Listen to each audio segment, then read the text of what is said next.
నమస్తే viewers, welcome to Pragati media. ఇప్పుడు జరుగుతున్న వార్ సిచ్యువేషన్ చూస్తున్నాం. దీంట్లో అమెరికా ఎలాంటి ప్రముఖ పాత్ర పోషించిందన్నది కూడా చూస్తున్నాం. ఒక పక్క అమెరికా వరల్డ్స్ సూపర్ పవర్, ప్రపంచ మహాశక్తి అని చెప్పుకుంటోంది. కానీ ఆ పవర్ వెనుక ఎంత విధ్వంసం ఉందో ఈ రోజు మనం డీటెయిల్ గా చూద్దాం. ప్రతిదీ ప్రారంభమైనది 2001 9/11 అటాక్స్ తో. ఆ ఇన్సిడెంట్ తర్వాత అమెరికా ఒక మిషన్ స్టార్ట్ చేసింది, వార్ ఆన్ టెర్రర్. కానీ ఈ రోజు రిపోర్ట్ ఏం చెప్తోందంటే బీభత్సాన్ని ఎలిమినేట్ చేయడం కంటే ఎక్కువగా అమెరికా ఇతర దేశాల్లో తలదూర్చి అక్కడ ఉన్న వ్యవస్థలని మొత్తం నాశనం చేసింది. ఆఫ్ఘనిస్తాన్ నుంచి సిరియా దాకా ఇది ఒక అంతులేని చక్రంలా మారిపోయింది. ఆఫ్ఘనిస్తాన్ గురించి మాట్లాడుకుంటే 20 సంవత్సరాలు అక్కడికి వెళ్లి ఏం సాధించారు? 2021లో అమెరికా తిరిగి వెళ్లిపోయేటప్పుడు మొత్తం గందరగోళం తప్ప ఏం మిగలలేదు. ట్రిలియన్స్ ఆఫ్ డాలర్స్ ఖర్చు పెట్టి వేల మంది ప్రాణాలు కోల్పోయారు. ఆఖరికి ఫైనల్ రిజల్ట్ 0. ఈ రిపోర్ట్ ప్రకారం ఇది అమెరికా చేసిన అతి పెద్ద మిలిటరీ ఫెయిలియర్ లో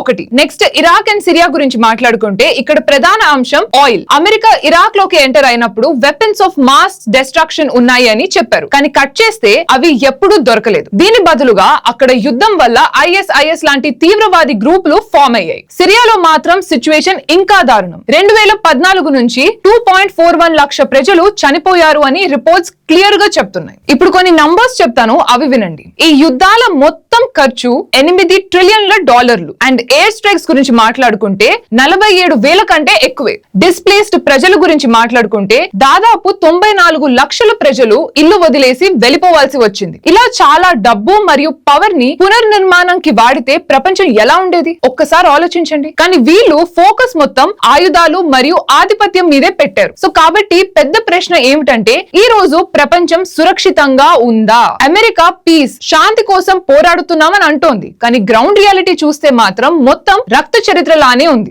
దేశాలను అస్థిరపరచడం, వనరులను నియంత్రించడం వాళ్ళ ప్రధాన లక్ష్యమా? మీ అభిప్రాయం కామెంట్స్ లో మాకు తెలియజేయండి.